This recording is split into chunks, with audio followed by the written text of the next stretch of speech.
네, 안녕하세요. 지금부터 한국언론정보학회 가을철 학술대회 방송문화진흥회 세미나를 시작하도록 하겠습니다. 저는 오늘 사회를 맡은 한국언론진흥재단 미디어연구센터장 김영주입니다.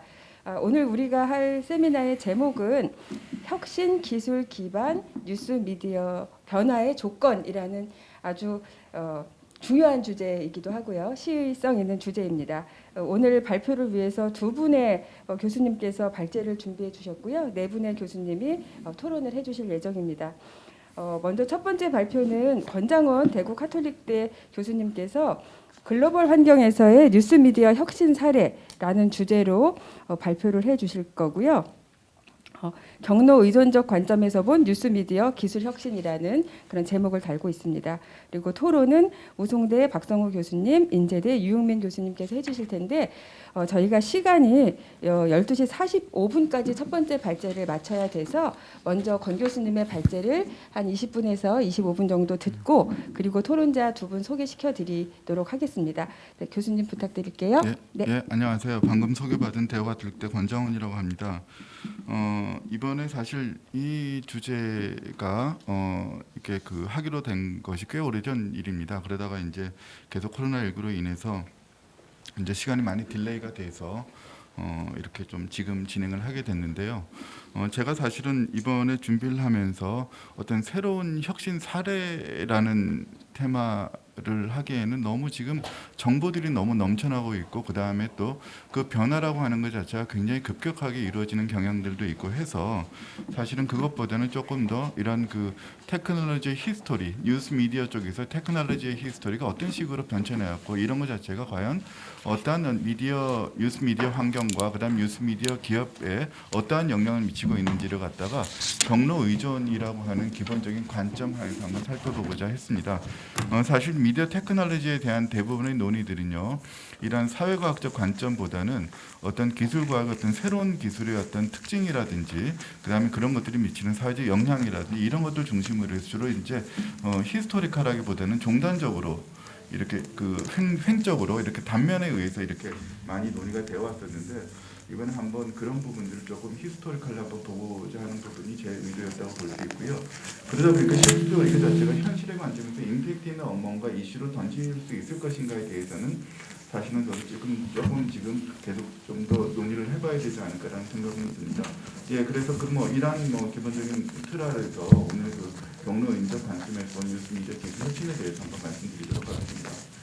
자, 기본적으로 패스트 디펜던스, 경로 이전이라고 하는 부분은 사실은 사회과학 쪽에서 이 과학기술에 대한 논점을 제기할 하나의 관점으로 얘기된 논의 중에 하나입니다. 이거는 뭐냐면 기존의 지배적인 환경에 됐던 테크놀로지 자체가 이외의 테크놀로지의 방향이나 경로를 규정한다라고 하는 얘기죠. 그러다 보니까 일단은 기존에 형성되어진 테크놀로지 특징이라든지 그다음에 이게 사회과학적으로 형성 넘어오게 되면 기존에 만들어진 테크놀로지 특징뿐만 아니라 행위 경로의 특징 역시 그 이후에 나오게 될 다양한 행위라든지 테크놀로지의 어떤 특성까지 이렇게 그 경로를 규정하게 되는, 그렇기 때문에 변화라고 하는 게 그렇게 쉽게 일어나지 않는 부분에 대한 논점을 기반으로 하고 있습니다. 그러다 보니까 이러한 패스트 디펜던스에 대한 논의들은요, 주로 너무 변화에 대한 논의에 대해서 좀 변화가 어렵다는 점에 너무 집중하는 거 아니냐, 이런 식의 논의들이 많이 부각되어 왔고, 그러고 나서 최근의 논의들은 주로 뭐냐면 그럼에도 불구하고 변화가 이루어질 수밖에 없는 요인들에 대한 다양한 논의들이 현재 이루어지고 있는 상태의 어떤 관점이라고 말씀드릴 수가 있겠습니다. 그래서 저 같은 경우에는 지금 현재 이 부분을 변화의 관점을 중심으로 한번 살펴보고, 변화가 과연 어떤 식으로 이루어지고 있는지 경로 그 자체만 놓고 지금 살펴보고자 했고요. 그 다음에 그것들 자체가 최근에 일어나고 있는 다양한 변화의 변화의 어떤 가능성의 측면, 그리고 변화라고 하는 것이 이론적으로 어떤 식으로 체결을 할 수 있는 측면들이 일단 여기서는 빠져 있습니다. 일단 그 부분을 생각해 주시면 될 것 같습니다. 자, 어쨌든 그러다 보니까 새롭게 형성된 테크놀로지 환경에도 불구하고 테크놀로지 환경은 계속 바뀌고 있죠.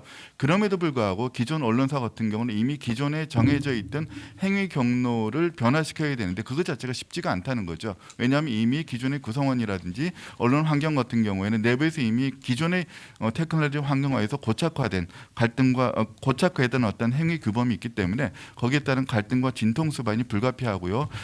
그 과정에서 언론사 시장에서의 경쟁 경쟁 상황이 증가하면서 이러한 변화라고 하는 것들은 어쨌든 불가피하게 따라갈 수밖에 없는 그러한 외적인 변수로 작용을 하고 있다라고 하는 거죠. 자, 이 과정에서 새로운 테크놀로지 환경 변화에서 비롯되는 어떤 불확실성을 최소화하면서 변화에 적응하기 위해서는 과연 제도적인 측면, 그 다음에 최근에 부각되고 있는 새로운 영역에서의 그 자본의 측면, 그 다음에 그 과정에서 활동을 해야 되는 뉴스 미디어 컨텐츠 기업의 측면, 이 세 가지 측면을 한번 좀 그 지향점을 한번 보려고 하는 것이 이번 연구의 어떤 특징들이라고 볼 수가 있습니다.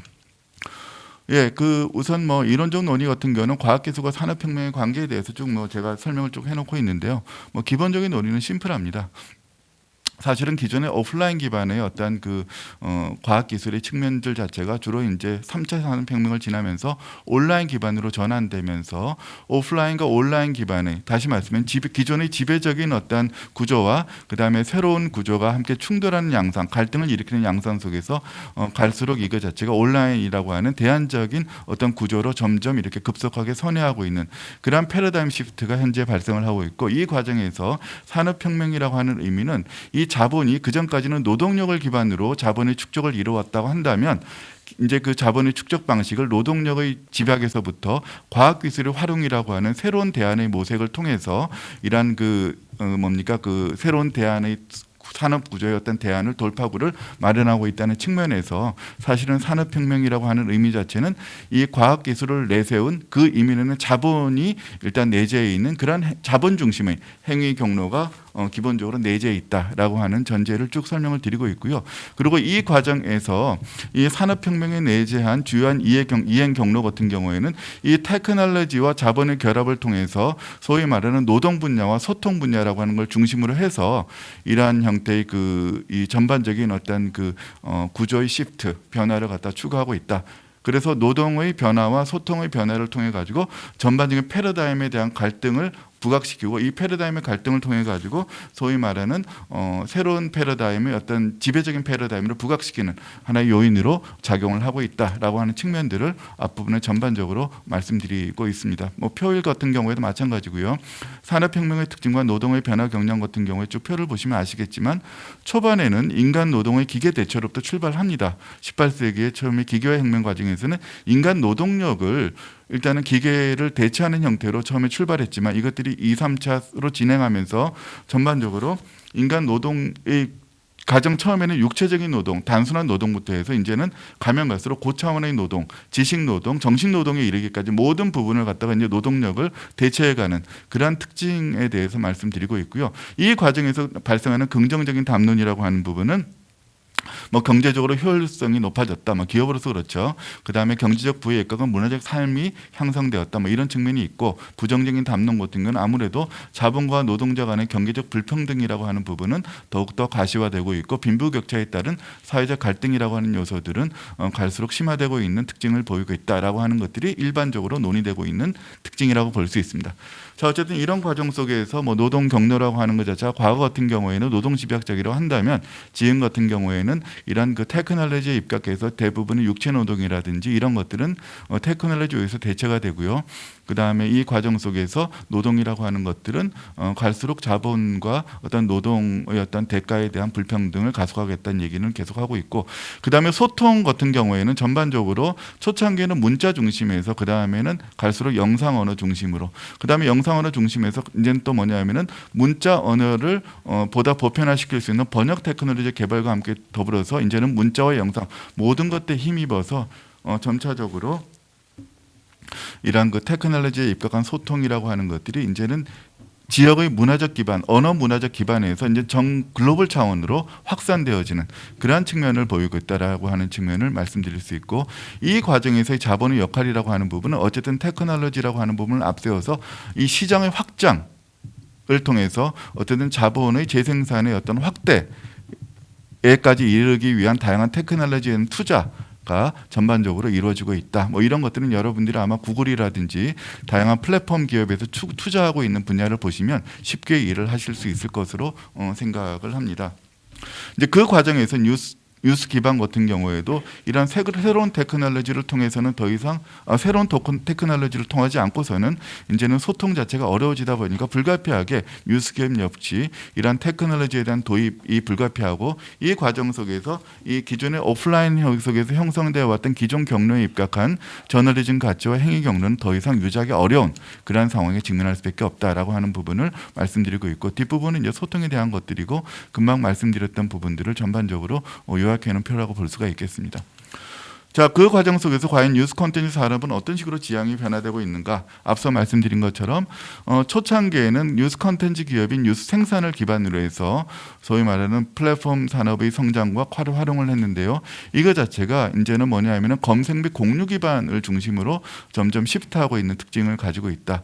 그리고 이 과정에서 테크놀로지라고 하는 부분은 검색 및 공유를 통해서 기존의 뉴스 콘텐츠들을 이렇게 그 포섭하고 아우르는 대신 그거와 더불어 테크놀로지는 광고 마케팅 이라든지 그다음에 이 과정 속에서 소비자들이 방문하거나 소비한 내용들을 데이터를 통해서 이렇게 그 큰 데이터, 빅데이터를 확장할 수 있는 기반을 마련하게 되고, 그 다음에 또 온라인을 통해서 전자상거래라든지 보안 시스템을 보완함으로 인해서 이 테크놀로지라고 하는 거는 이제는 뭐 정치, 경제, 사회, 문화의 영역 걸쳐서 전 분야에 걸쳐 가지고 오프라인 부분을 대체하는 하나의 지배적인 패러다임으로 부상을 하고 있다라고 하는 부분을 말씀드렸고, 자, 이 과정 속에서 뉴스 콘텐츠 소비라고 하는 부분은 뭐 다 이미 아시겠지만 기존의 어떤 그 신문이라든지 그 다음에 해당되는 언론사를 통해서라기보다는 이제는 플랫폼을 통해서 뉴스 소비가 이루어지게 되고, 그러다 보니까 기존의 지배적 뉴스 콘텐츠 기업은 상대적으로 소비자를 빼앗기게 되는 그러한 결과를 가져옴으로 인해서 이 플랫폼에 더욱더 의존할 수밖에 없는 그러한 산업 구조를 갖게 되고요. 그러다 보니까 이러한 그리고 또 플랫폼 기업으로서는 이제 이러한 뉴스 기업들이 다양한 플랫폼에 이러한 지배적인 플랫폼의 경쟁력이 활용이 되다 보니까 당연히 플랫폼에서는 서로 경쟁을 할 수밖에 없고, 그러다 보니까 이런 플랫폼으로서는 뉴스 콘텐츠라든지 다양한 콘텐츠로부터 비롯되는 각종 서비스라든지 테크놀로지 투자 이런 뉴스 콘텐츠로 비롯되는 다양한 어떤 이익이라든지 이런 것들을 전이시키는 그러한 효과를 가져오게 된다라고 볼 수가 있는 거죠. 그런 측면에서 뉴스 콘텐츠라고 하는 것은 뭐냐면 일종의 그 플랫폼 콘텐츠라든지 플랫폼에서의 서비스 소비를 유도하기 위한 일종의 하나의 도구로서 수단으로서 전락하는 결과를 초래하게 되고요. 그리고 이 과정 속에서 뉴스 콘텐츠의 품질 제고를 위한 투자는 갈수록 어려워지고 열악해지는 그러한 구조로 점점 이동하고 있다라는 점을 말씀드리고 있습니다. 뭐 이런 내용, 그다음에 이제 디지털 온라인 테크놀로지 발전과 뉴스 콘텐츠 산업 지형의 변화는 앞서 말씀드렸던 그 내용들을 쭉 얘기를 하고 있고요. 그리고 특히 이제 여기서 이제 더 이제 특징적으로 본 거는 뭐냐면은 사실 초창기에 뉴스 테크놀로지에서 뉴스 미디어 콘텐츠 분야에서 테크놀로지 도입한 거는 딴 게 아니고 내부의 노동력을 조금 더 효율적으로 대체하기 위한 방안으로서 소위 초창기에 CTS 테크놀로지 도입으로부터 출발합니다.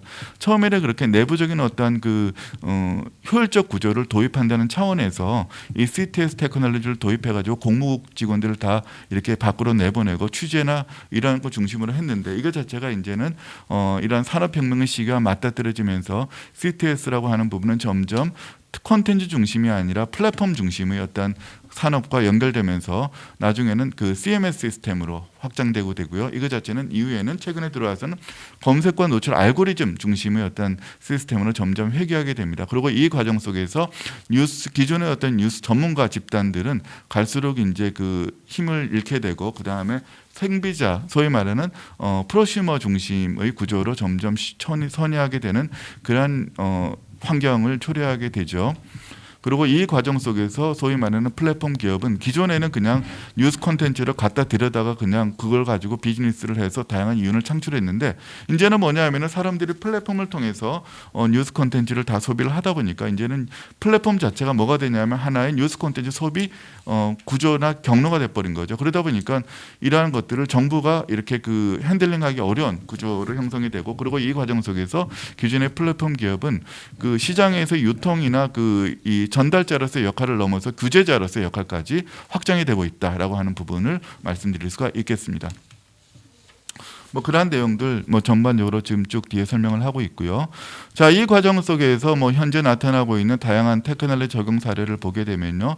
전반적으로 미국 같은 경우는 대부분의 언론이 뉴스 콘텐츠 생산을 위한 아이디어를 소셜 미디어로부터 얻는다라고 하는 정보라든지, 그다음에 정보 획득이라든지 취재원 확보라든지 수용자 접촉 도구, 이 모든 것에 있어서 지금은 소셜 미디어를 통하지 않으면 안 된다라고 하는 마인드가 되게 크고요. 그다음에 또 그 플랫폼 기업 같은 경우에도 그 이제 뉴스 콘텐츠 기업 같은 경우도 이제는 동종 기업 간의 경쟁이 문제가 아니라 이제는 그 뉴스 콘텐츠 시장에 뛰어든 플랫폼 기업들과의 경쟁까지도 이제는 아울러야 되는, 그러다 보니까 어떤 얘기까지 나오냐 그러면 뉴스 기업도 이제는 플랫폼으로 나가지 않으면 힘들다라고 하는 논의로까지 지금 확정되고 있는 추세다라고 말씀드릴 수가 있겠습니다. 뭐 그러다 보니까 경쟁 자체가 이제는 과거에는 그냥 뉴스를 만드는 기업들 간의 경쟁 을 넘어서서 이제는 뉴스를 만드는 것뿐만 아니라 그냥 유통시키거나 혹은 또 제3의 경로를 통해서 만들어진 슈도 뉴스죠. 이런 그 제3의 뉴스까지도 아울러 경쟁할 수밖에 없는 그러한 구조, 소위 총체적인 구조를 갖게 된다. 그 과정 속에서 기존의 저널리즘 가치라고 하는 것들은 지금은 굉장히 많이 흔들릴 수밖에 없는 그러한 구조적인 모순 환경에 접어들었다라는 점을 말씀드릴 수 있습니다. 자, 그리고 이 과정 속에서 이제 대표적인 뉴스 생산 기업의 테크놀로지 적용에 따른 변화 특징을 살펴보면요. 30분까지만 하면 되겠죠? 5분 쓰셨으니까. 그죠? 예. 끝까지 하겠습니다. 예. 예. 일단 그걸 보면요. 대체적으로 지금 가디언 같은 경우에는 기성 언론사이고, 이 가디언은 디지털 중심으로 완전히 전환한 경우고요. 그다음 뉴욕 타임스 같은 경우에는 미국의 거대 언론사인데, 이건 역시는 기존의 전통적인 방식을 고수를 하지만 어쨌든 그럼에도 불구하고 이러한 디지털 온라인 기반의 뉴스 컨텐츠, 뉴스 부분도 지금 대폭 이렇게 아우른 그러한 특징을 갖고 있고요. 그다음 버즈피드 같은 경우는 주로 테크놀로지 차원입니다. 그래서 이 부분은 뉴스 컨텐츠를 새롭게 만든다기보다는 일종의 미디어 하이브리드 형태를 뉴스 컨텐츠로 활용하는 그런 기업으로 이제 이 세 가지 영역을 일단은 뽑아봤고요. 그리고 이 세 가지 영역을 통해 볼 때 전반적으로 나타나는 공통적인 특징은 뭐냐 하면은 뉴스 컨텐츠에 대한 투자도 투자지만 그것보다는 뉴스 콘텐츠를 활용한 비즈니스 전략과 부수 사업 전략에 보다 집중하는 그러한 경향들을 보이고 있다. 그래서 일단 뉴스 콘텐츠를 통해서 전반적인 어떤 환경이나 상황에 대해서 시청자들의 관심을 끈 다음에 그것들을 가지고 비즈니스 전략이라든지 부수 사업 운영에 주로 집중하는 경향들을 띠고 있고, 이러한 과정 속에서 이 모든 기업들의 전반적인 특징이라고 하는 것 자체는 결국은 이렇게 되는 과정 속에서 소위 말하는 플랫폼, 그러니까 뉴스 콘텐츠도 이제는 단순히 뉴스 콘텐츠의 품질 제고는 일종의 미끼 상품이 되는 거죠. 확실하게 미끼 상품이 되는 거고, 이걸 가지고 다양한 부수적인 사업을 확장시키는 하나의 미끼 상품으로서 이렇게 작용하는 그러한 형태의 느낌들을 많이 주고 있습니다. 예, 어쨌든 이런 여러 가지 측면들을 통해 볼 때 뭐 몇 가지 측면에 대한 이제 히스토리컬하게 좀 살펴봤는데, 몇 가지 측면들을 좀 말씀드리고자 하면은 딴 것들은 이미 앞서서 말씀드렸지만 특히 이제 전환점이 된 게 뭐냐면 3차 산업혁명 이후의 테크놀로지입니다. 그 전까지는 주로 기업들이 테크놀로지에 대한 투자를 통해 가지고 그 기업의 효율성을 증가시키는 차원에서 기술이라고 하는 것들이 이제 부각됐다고 한다면, 그리고 그 과정 속에서 경제적 효율성이 기반한 소통과 노동 패러다임이라고 하는 것들이 전환을 초래했다고 한다면, 3차 산업혁명 이후부터는 뭐냐 하면 국가가 거기에 뛰어들게 됩니다. 그래서 테크놀로지 개발과 투자에 대해서 범국가적 관심이 증가하면서 소위 말하는 테크놀로지 영역이 그 자본뿐만 아니라 국가도 역시 이 그 자본의 그 논리에 뛰어드는 그러한 어떤 그 상황으로 연출되면서 테크놀로지라고 하는 것 자체가 기존의 어떤 도구적인 측면으로서가 아니라 범국가적인 차원에서 공적인 가치로 일단은 확산되어지는 경향들을 갖고 오게 된다는 것이죠. 근데 그런 과정 속에서 일단은 그 기존의 테크놀로지 속에 놓아 있던 자본의 논리라고 하는 것 자체가 이제는 국가의 공적 가치 속에도 같이 스며드는 그런 특징들을 지니게 된다는 점을 의미한다고 볼 수 있습니다. 그러니까 이제 국가도 뭐로 작용하냐 그러면 일반 자본과 같은 논리로 국가도 이제 활동을 하고 작용을 하는 그러한 형태로 이제 부각되고 있다. 그것들의 매개체가 바로 테크놀로지다라고 하는 부분을 말씀드릴 수 있겠습니다. 자, 어쨌든 이 과정 속에서 그 기존의 전통적인 저널리즘 가치에 입각한 기존 뉴스 콘텐츠의 행위 경로 같은 경우에는 역시 이 테크노 자본에 의한 급진적 변화에 따른 어떤 뭐라 그럴까요? 그 귀로에 봉착을 하게 되고요. 그리고 그 과정 속에서 사회 변화에 따른 행위 경로를 조절하는 일종의 필터링의 역할보다는 오히려 테크노 자본이 추구하는 바 경제적 효율성과 가치 창출에 집중하는 플랫폼 산업 기반의 재생산을 위한 유인 도구로 그 기능과 역할이 점점 전락하고 있는 것이 최근의 추세로 해석될 수가 있습니다. 왜? 생존을 해야 된다라고 하는 논리가 주된 논리죠. 그리고 기업, 뉴스 콘텐츠 기업이 생존하지 못하면은 이 뉴스라고 하는 공공재라고 하는 거 지속적으로 재생산될 수 없다라고 하는 명분을 가지고 일단은 뉴스 콘텐츠 역시도 테크노 자본이 추구하는 바 경제의 효율성, 가치 창출에 집중할 수밖에 없는 그러한 구조가 점점 확장되고 있다라고 하는 부분입니다.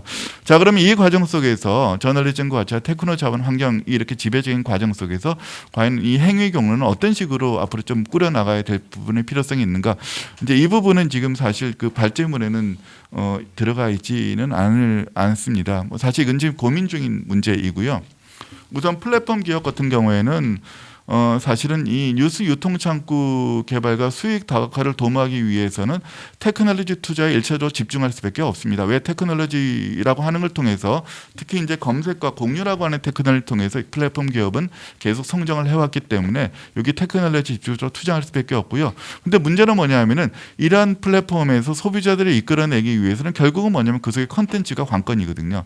그러다 보니 그 중에서 컨텐츠 중에서 뉴스 컨텐츠라고 하는 것들이 관건이고 그러다 보니까 이 플랫폼 기업들 간의 경쟁이 치열해지다 보면 결국은 뉴스 콘텐츠 품질에 따른 소비자 유인 효과가 갈수록 취약해진다. 다시 말하면 옛날 같은 경우에 한두 개만 지배적인 경우에는 그 플랫폼들이 아주 그 품질이 높은 뉴스 콘텐츠를 독점적으로 활용할 수 있었는데 이제는 다양한 스마트 미디어의 그 플랫폼 경로가 나오다 보니까 이제는 그런 메리트 자체가 없어지게 되는 거죠. 그런 메리트 자체가 없어지게 되면은 자연스럽게 뭐냐면 소비자 유입에 따른 부정적인 요인, 경쟁에서 좀 더 어렵게 되는 요인이 발생하게 되고 이 과정에서 플랫폼 기업 역시 기업 경쟁력 확보를 위해서는 뉴스 콘텐츠 품질 제고를 위해서 지원해야 된다는 필요성은 갈수록 증가할 수밖에 없는 그러한 상황으로 지금 현재 내몰리고 있다라고 볼 수 있죠.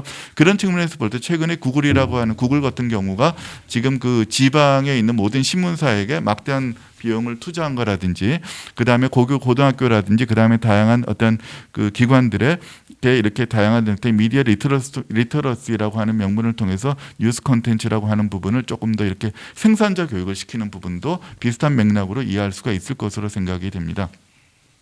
그다음 뉴스 콘텐츠 제작 기업 차원 같은 경우에는 어쨌든 소통과 노동을 기반으로 하는 산업혁명 시대의 테크노 자본의 이행 경로를 사실 거스르기 힘듭니다. 이 부분 자체는 이미 시장의 판이 바뀌었기 때문에 그 판을 거스르기 힘든 부분이 있는 거죠. 하지만 산업혁명을 통해서 부과된 테크노 자본의 핵심 경로가 대중 참여 기반의 노동과 소통 행위 경로 형성이 있다는 점에서 기존의 엘리트 기반의 뉴스 콘텐츠 생산에 따른 기존 행위 경로의 변화는 불가피하게 모색할 수밖에 없을 거다. 이제는 엘리트 중심으로 끌고 나가기에는 너무 시장 자체가 판이 바뀌었다라고 하는 측면을 생각해 볼 수밖에 없을 겁니다. 그런 측면에서 그 군소 온라인 뉴스 콘텐츠 기업들 간의 연계라고 하는 것도 물론이고 그다음에 대중적 차원에서 이러한 미디어 리터러시 교육과 연계해서 새로운 행위 경로에 대한 도전이나 실험도 적극적으로 검토해야 될 시점이 됐다라고 볼 수 있고 실질적으로 이미 그런 실험들은 많이 이루어지고 있다고 볼 수가 있겠습니다. 이제 이런 부분은 불가피한 이행 경로 기존의 뉴스 콘텐츠로서는 어쩔 수 없는 그러한 어떤 경로가 아닐까라는 생각이 들고요. 그다음에 마찬가지로 공적 제도적 차원에서 볼 때는 사실 이것도 처음에는 정부 차원이라고 놓고 생각을 했다가 이 정부 차원으로 할 수 있는 게 과연 무엇일까라는 걸 생각을 해보다 보니까 이 정부 차원이라는 용어는 별로 안 맞을 것 같다는 생각이 들었어요. 그래서 이제 이 부분은 공적 제도적 차원이라고 말씀드렸는데 물론 이제 그 주체는 정부가 맞긴 합니다만 정부가 이러한 부분을 직접 아이디어로 고용하기보다는 어쨌든 공적인 측면, 제도적 차원에서 다양한 어떤 기관들에 의해서 이런 논의들이 나와야 된다고 생각하는데 그 기존의 저널리즘 가치와 그에 따른 행위 경로를 이러한 새로운 판이 바뀐 테크놀로지 환경하에서 어떻게 수정 보완하는 것이 바람직할 것인지에 대해서는 비판적 차원에서 관찰과 분석을 수행할 필요가 있다. 이거는 굉장히 많이 나온 얘기예요. 오래전부터 나온 얘기인데 아직 실제로 그런 구체적인 논의들은 이루어지지 못하고 있는 것이 현실입니다. 뉴스 콘텐츠 품질 향상을 위한 재투자 그리고 그에 따른 성과가 다양한 창구를 통해서 발현될 수 있도록 하기 위한 뉴스 콘텐츠 선순환 구조 구축에 따른 노력을 제고할 필요가 있고요. 그 다음에 또 그 기존의 엘리트 기자 중심에서 벗어나서 뉴스 콘텐츠 기업에 내지한 저널리즘 가치의 재확립을 통해서 이러한 테크노 자본이 지속적으로 추구해온 행위 경로에 매몰되지 않으면서도 행위 경로에 매몰되지 않을 뿐만 아니라 더 나아가서 이러한 테크노 자본이 플랫폼 기업을 통해서 지속적으로 확장해 나가고 있는 이러한 문제에 대해서까지도 비판적인 어떤 그 논점을 사람들이 확보할 수 있는 다양한 형태의 어떤 그 노력들이 함께 그 포함될 필요가 있지 않은가. 이를 통해서 지속적으로 상호작용을 도모하고자 하는 뉴스 콘텐츠 기업에 대한 다각도의 어떤 경제적 정책적 지원 방안이 필요하지 않을까라는 그러한 생각을 말씀드렸습니다. 뭐 마지막으로 조금 한 1분 정도만 말씀드리면 죄송합니다. 예. 사실은 이번 작업을 해 나가면서 그 최근에 이제 이 미디어 리터러시 교육에 대한 얘기를 참 많이 하는데요. 저는 이 교육이라고 하는 개념이 이제는 바뀌어야 되지 않을까라는 생각이 듭니다. 이 교육이라고 하는 개념 자체가 사실은 지금 여기서 지금 이제는 소비자 교육을 얘기를 많이 했거든요. 그러니까 어떻게 하면은 이 뉴스를 갖다 받아들이는 소비자로 하여금 비판적인 어떤 영향을 키울 것인가 이런 소비자 교육을 많이 생각을 했는데 이제는 소비자 교육을 넘어서야 되지 않느냐. 소비자가 아니라 이제는 말 그대로 이 소비자들도 역시 자기가 소비자로서의 역할을 하는 것이 아니라 생산자이기도 하다라는 생산자의 역할에 따른 어떤 교육도 함께 병행이 돼야지만 실질적으로 이러한 이러한 그 뉴스 저널리즘에 대한 새로운 변화라고 하는 것들이 가시화될 수 있지 않을까라는 부분 하나고요. 그다음 또 하나는 뭐냐면은 뉴스 콘텐츠 기업도 이제는 플랫폼으로 가야 되는데 이것 자체가 단순히 경제적인 차원으로만 국한할 것이 아니라 금방 말씀드렸던 다양한 공동체를 아우르는 그런 차원에서 그리고 또 기존의 자본의 차원과 상호 경쟁하고 서로 보완할 수 있는 차원에서 이러한 플랫폼의 형태를 이행 경로를 찾아 나가야 되지 않을까라는 생각이 듭니다. 예, 이상 발표 마치겠습니다. 끝났죠? 예.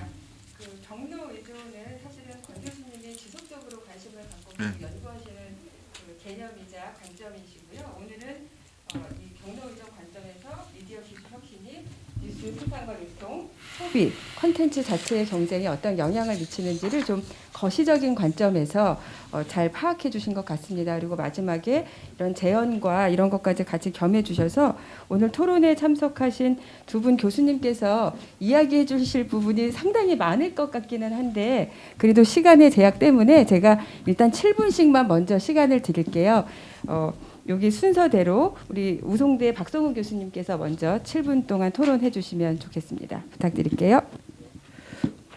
안녕하세요. 우송대학교의 박성호입니다. 발표 내용의 대부분이 아니죠. 뭐 전적으로 동의하기 때문에 어떤 문제 제기라든지 이런 부분보다는 그 우리 권장원 교수님 설명을 들으면서 들었던 단상들도 좀 있고 조금 더 이렇게 생각의 폭을 조금 더 이렇게 확대해 볼 수 있지 않을까라는 점에서 몇 가지 말씀을 드려보겠습니다.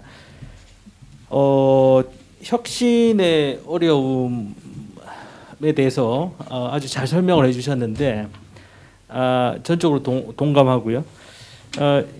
근데 이제 혁신의 어려움이라 특히 뉴스 미디어에 있어서 기술과 맞닥뜨렸을 때 혁신 어려움이라는 거는 다르게 얘기하자면 그만큼 여전히 뉴스 미디어 생산을 둘러싼 주체들 사이의 어떤 이익 네트워크의 지점이 공고하다 여전히 이런 방증이기 때문에 항상 이런 이 양측의 측면을 같이 보면서 사고를 하면 어떨까 생각을 해봤습니다. 그래서 그런 측면에서 보면 그 역사적 관점, 이론적 설명을 하는 과정에서도 저는 그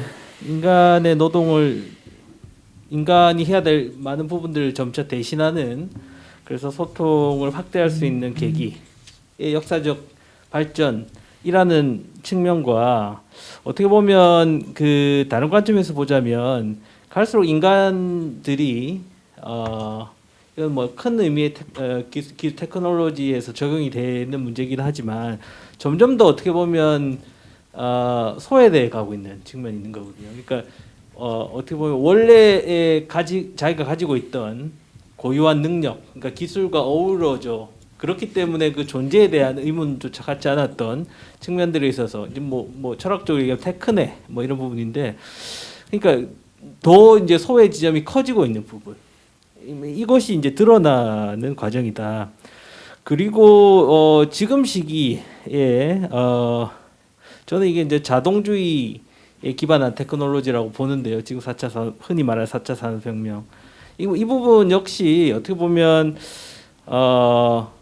사실은 별게 없다라는 게 반증되는 것이 아닌가 이런 생각이 들었습니다. 다르게 얘기하자면 너무 신화적 접근의 실체가 드러나고도 있다.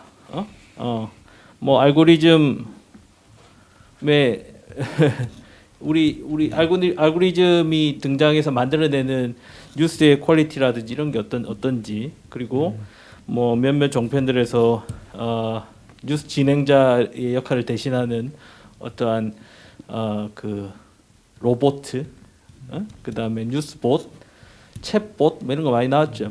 그게 이제 흔히 말하는 그런 신화적으로 포장되어진 대표적인 어떤 현상인가 이렇게 보면 되게 사실 좀 우습다라는 거죠. 그러니까 자동주의에 대해서 좀 더 정확하고 직접적으로 다가갈 필요가 있고, 그것이 어떻게 보면 역설적으로 더 노출되고 있는 시기다. 그래서 이렇게 왜곡된 자동주의 하에서의 지금 시대의 저널리즘의 모습을 보면 사실 자동주의가 만들어내는 게 뭐 어뷰징 기사 이런 거잖아요, 대표적으로. 그리고 재가공, 이거는 뭐 사실 뭐 몇십 년 전부터 있어왔던 아주 기술의 본연적 어떤 자산 같은 거거든요.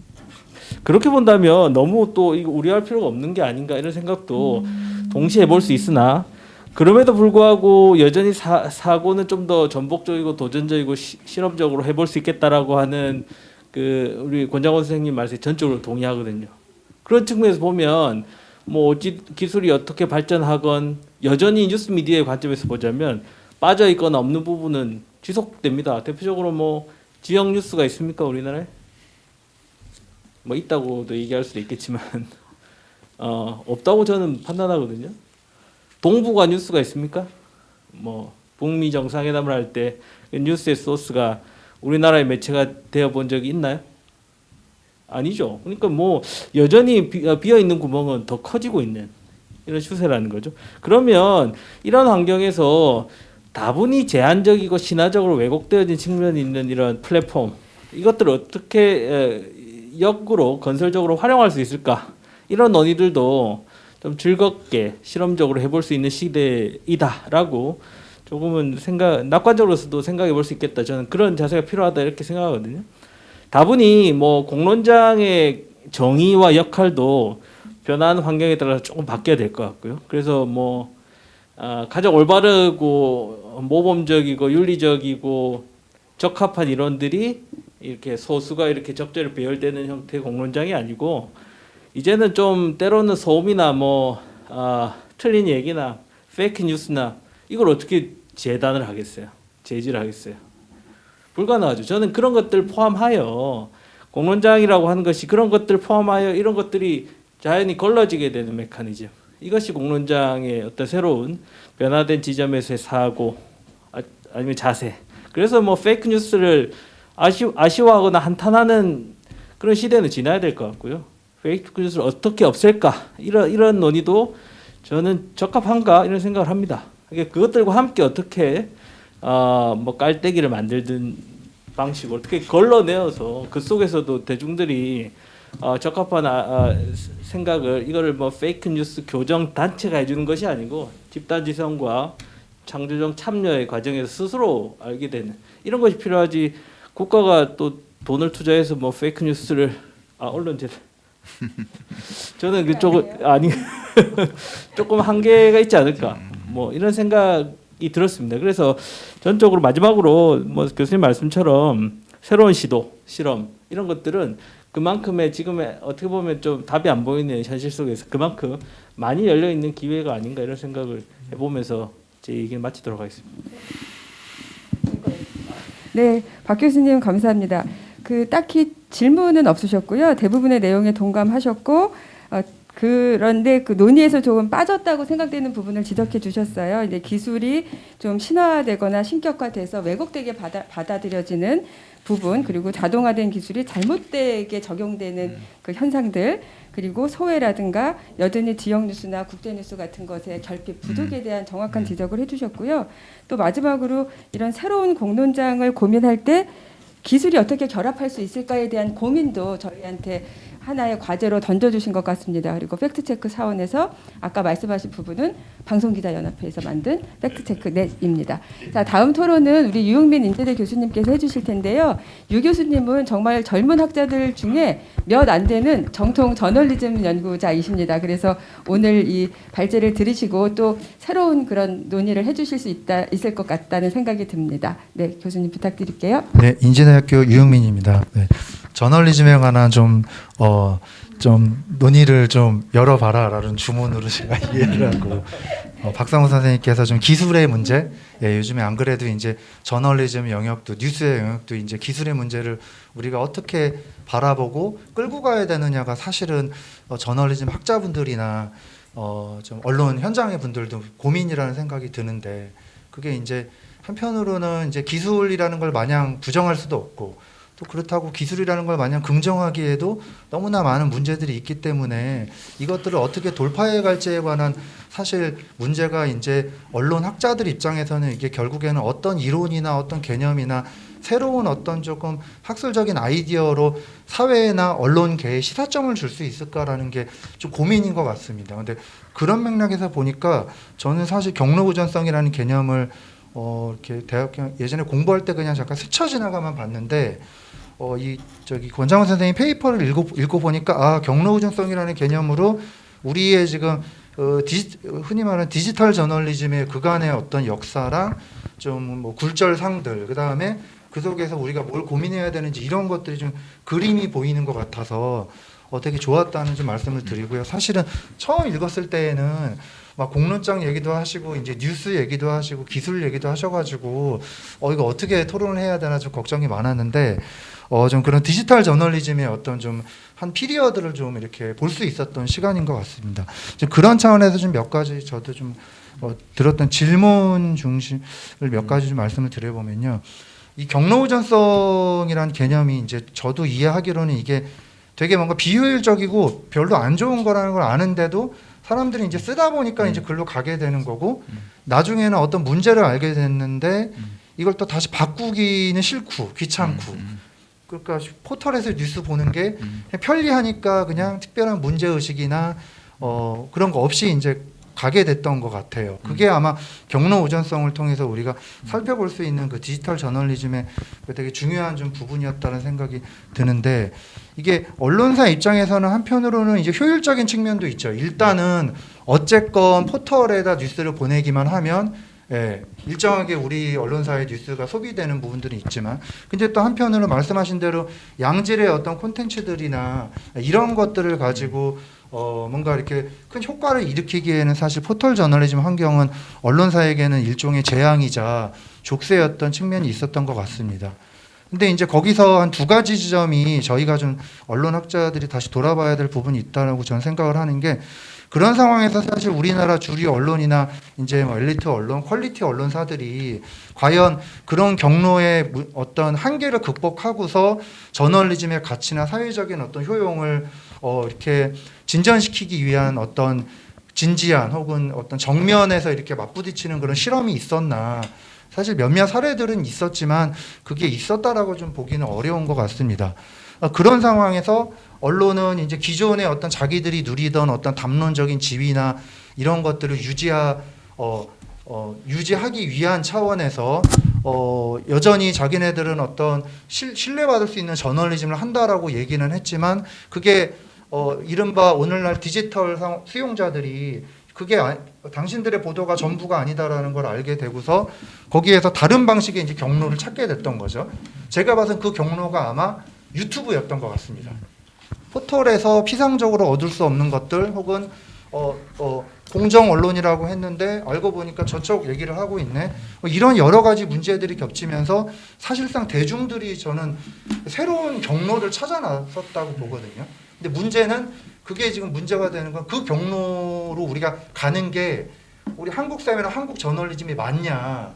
이 얘기는 또 저도 그 유튜브 저널리즘 얘기를 하면서 되게 좀 여전히 풀리지 않는 고민이고 답이 뭘까라는 생각이 들었는데 이제 그런 고민을 하는 지점에서 아마도 이 경로 우전성이라는 게 좀 새로운 사유나 어떤 새로운 제도적인 어떤 해법들을 좀 모색하는데 좀 좋은 자극이 되는 좀 그런 그런 어떤 좀 논의를 좀 열어주셨다는 생각이 들고요. 그런데 한편으로는 저도 아까 박성호 선생님께서 좀 기술의 신화성이나 너무 좀 과장된 측면들 얘기를 해주셨는데 저도 이제 그럼 좀 미래 얘기로 좀 넘어가 보면은 이제 그런 게 좀 고민인 것 같아요. 예컨대 이제 제가 한창 공부할 때 이제 한국 사회에서 또 그 방통융합 뭐 이런 게 이제 있었는데 그때도 이제 통신은 사적인 영역이었고 방송은 퍼블릭한 영역이었는데 이게 융합되고 다변화되면서 방송이 좀 방송을 바라보는 시각이나 뭐 이런 게 달라져야 된다는 얘기들이 되게 득세를 했었죠.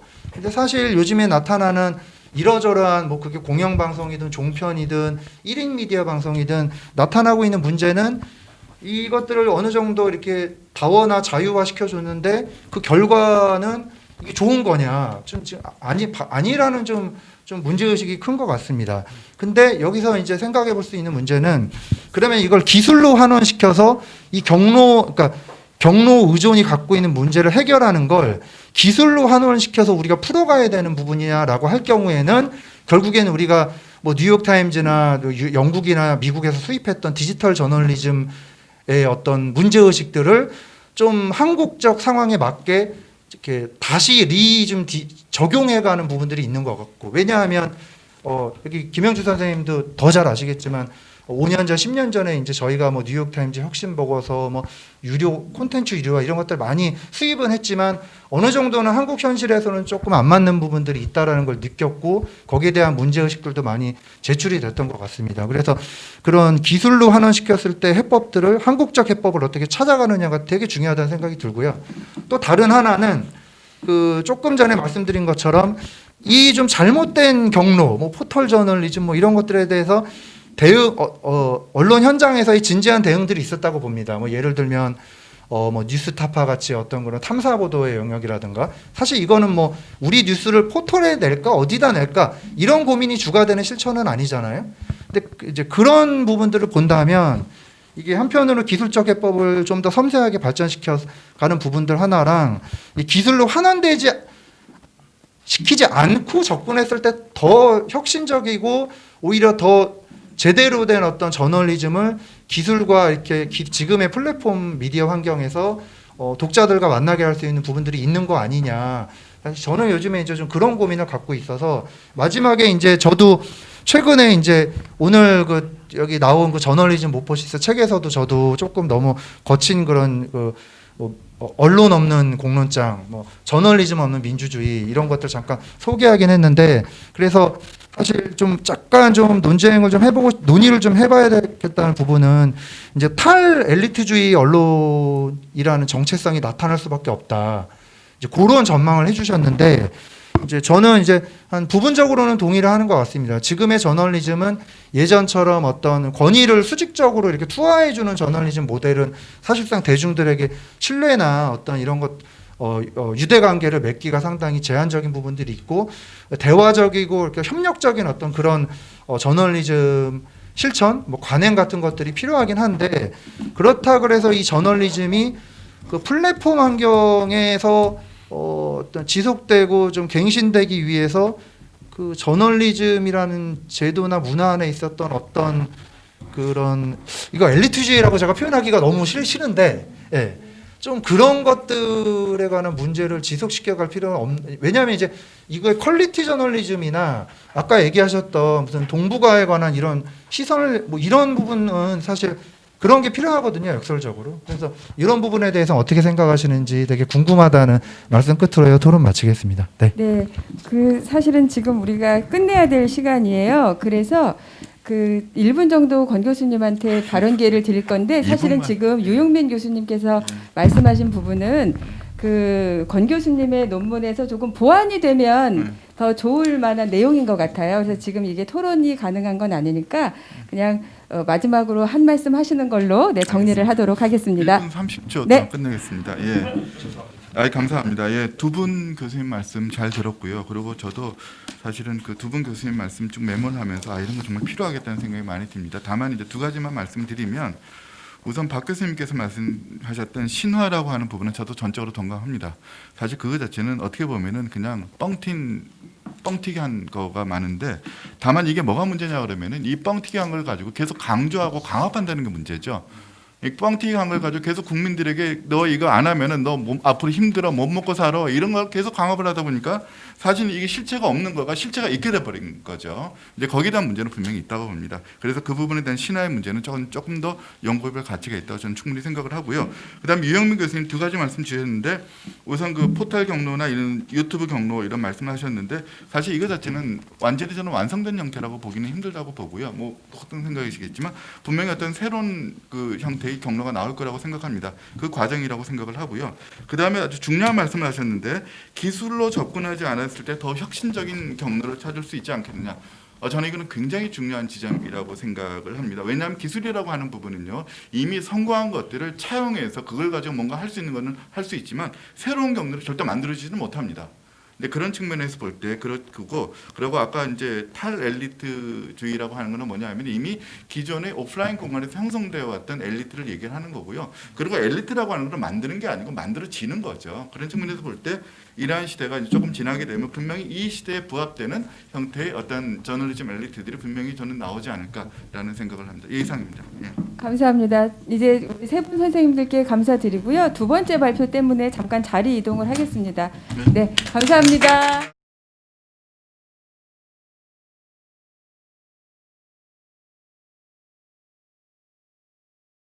방송문화진흥의 두 번째 발표 시작하도록 하겠습니다. 오늘 두 번째 발표는 전북대학교 유경환 교수님께서 혁신기술과 신뢰의 정치경제학, 블록체인 기술을 중심으로라는 그 주제를 가지고 해주실 텐데요. 지금 전주에서 줌으로 연결되어 있는 것 같습니다.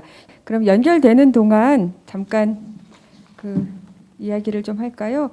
그 두 번째 발표는 혁신 기술 결합 뉴스 콘텐츠 서비스의 적용이라는 우리가 주제로 출발을 했고요.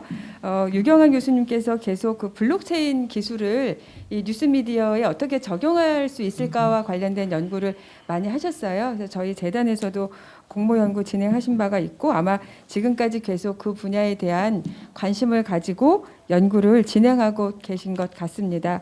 우리가 그 첫 번째 발표가 좀 거시적으로 살펴본 거였다면 이 두 번째 발표는 아주 구체적으로 저희가 들어가서 특정한 기술이 그 뉴스 콘텐츠 서비스에 어떤 영향을 미칠지, 뉴스 미디어에 어떠한 영향을 미칠지를 이제 살펴보는 그런 발표가 될 것 같습니다.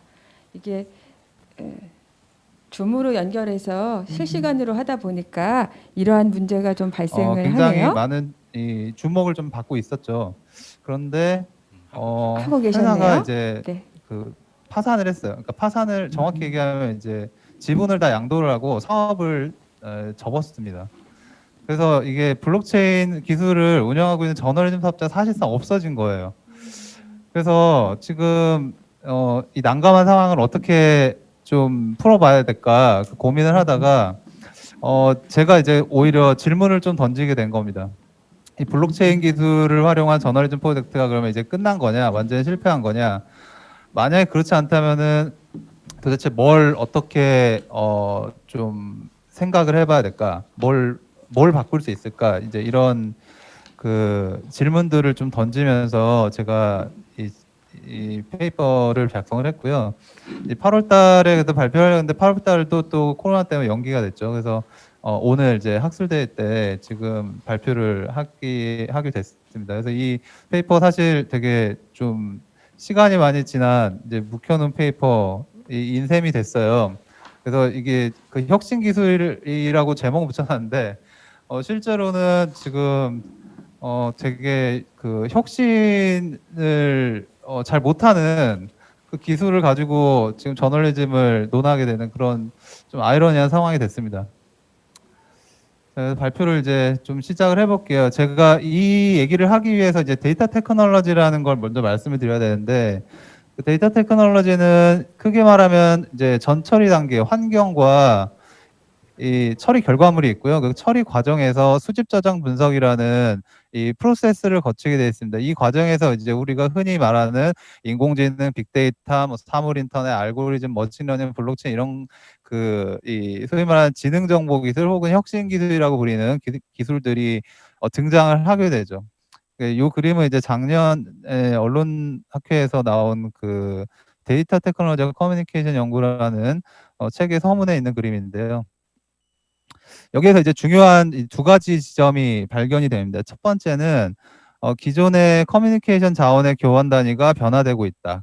그리고 두 번째는 이 커뮤니케이션 메시지가 일종의 데이터화가 되면서 연산된 수치, 숫자 결합으로 커뮤니케이션 자원의 교환 단위가 변화되는 일종의 데이터화 현상이 일어나고 있다 하는 것이고요. 자, 이걸 조금 자세히 보면 이제 커뮤니케이션 교환 단위가 우리가 알고 있던 그 전통적인 레거시 미디어 시대에는 메시지였죠. 그다음에 최근까지의 이 ICT 환경에서는 이 메시지가 조금 더 이 잘게 쪼개진 형태의 정보라고 한다면 그 일종의 어떤 지식을 공유해주는 메시지에서 정보 그 단위가 쪼개진 정보, 그 다음에 데이터 테크놀로지 시대에는 이 정보가 우리가 알기 어려운 연산된 수치의 묶음으로 제시되는 데이터로 정보의 교환 단위가 이제 바뀌고 있다는 겁니다. 이 데이터화라는 그 개념을 이제 제가 크게 세 가지로 구분을 좀 해볼 수 있는데요.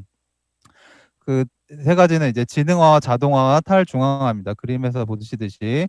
그리고 이 세 가지의 핵심 이 속성을 반영하는 테크놀로지가 소위 말하는 머신러닝, 알고리즘, 빅데이터 기술이라고 할 수가 있겠습니다.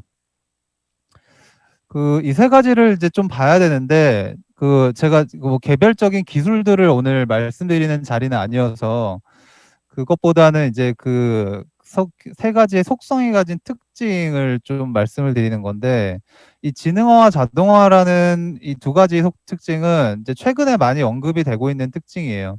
뭐냐면 이제 지능정보기술이라는 게 발전이 되면서 뭘 할 것이냐인데, 이 무엇을 할 것이냐라는 질문에 대해서 더 개인적으로 개인화된 서비스, 그다음에 그 개인 맞춤형 서비스를 좀 발전시키는 거죠. 그래서 개인의 선호를 자동으로 추천해 주거나 정확히 반영해 주거나 이런 시도들이 지능화와 자동화라는 이 데이터화 현상을 발전시키고 있습니다. 그래서 지능화 자동화는 쉽게 말하면은 완전히 이 개인화된 차원의 개체적 차원의 이 기술적 활용을 가정하고 있어요.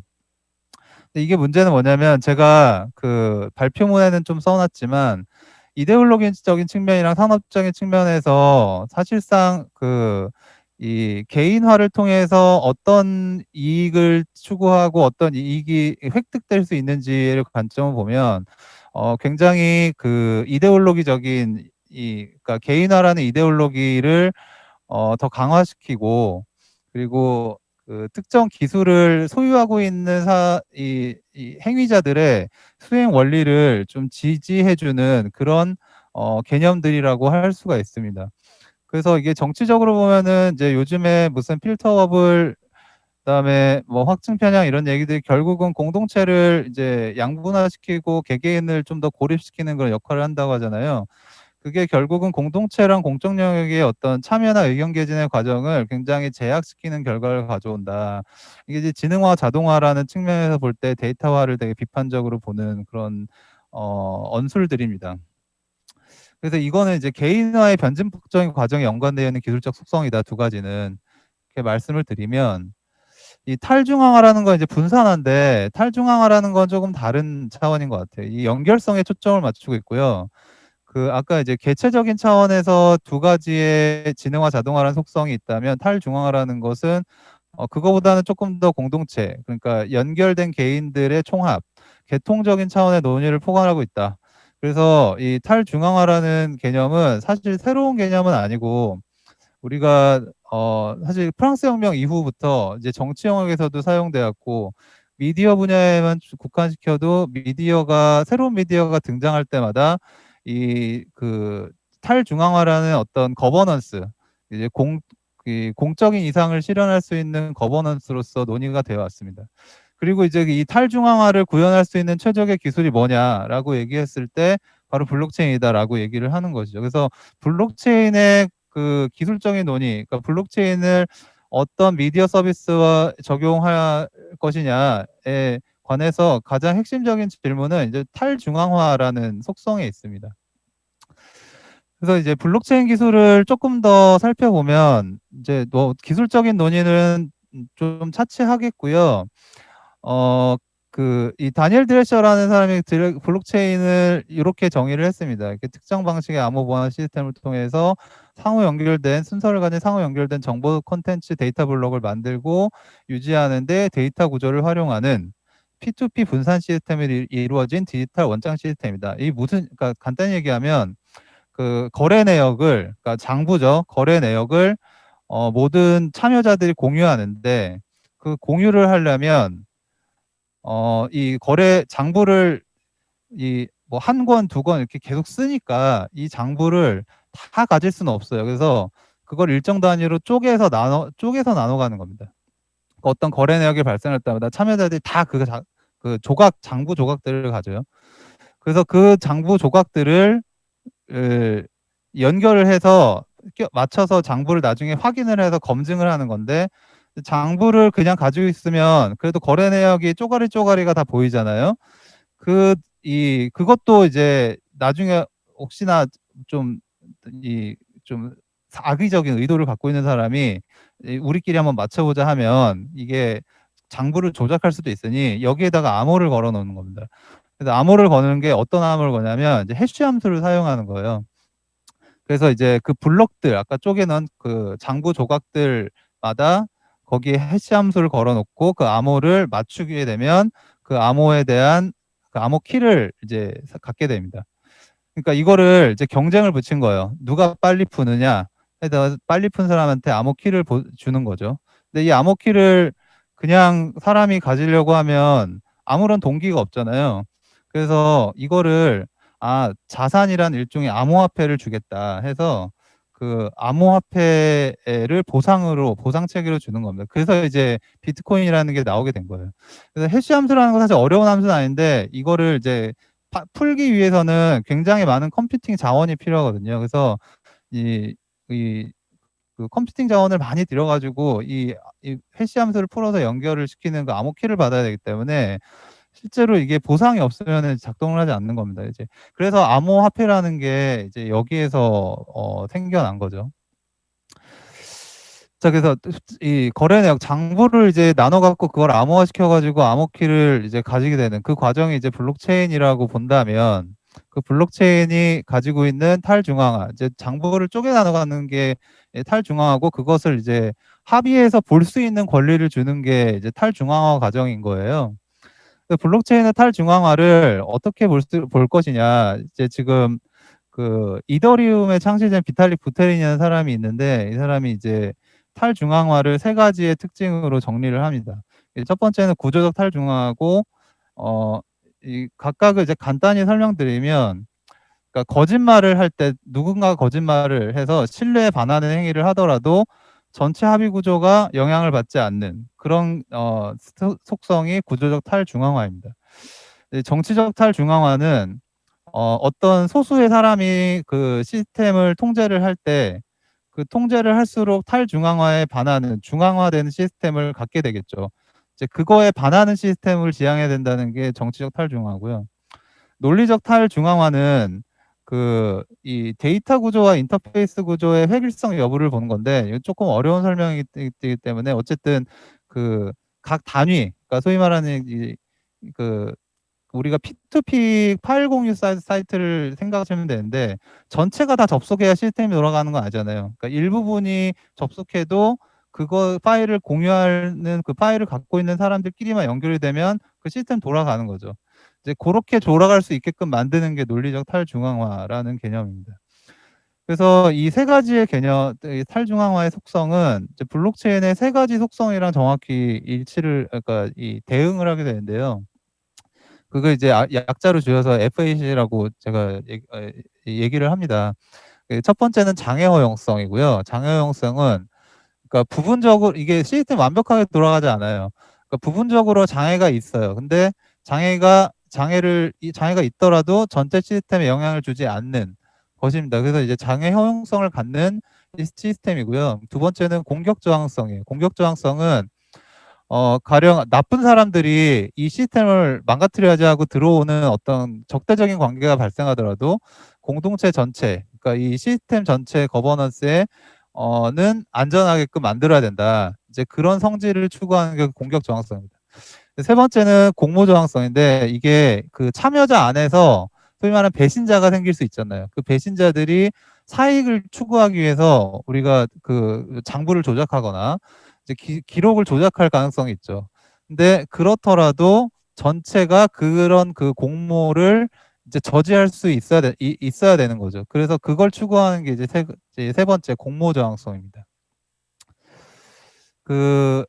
이 특징들을 제가 말씀드린 거는 이제 이런 것들이 거버넌스랑 정확히 연결되기 때문에 그런데요. 저널리즘 차원에서의 탈중앙화 세 가지 속성은 제가 CIT라고 요약을 할 수 있습니다. 첫 번째 검열 저항성인데 검열 저항성은 중재자가 데이터 관리 유통을 하는 그런 중재자가 필요하지 않기 때문에 검열을 하는 주체가 사라진다.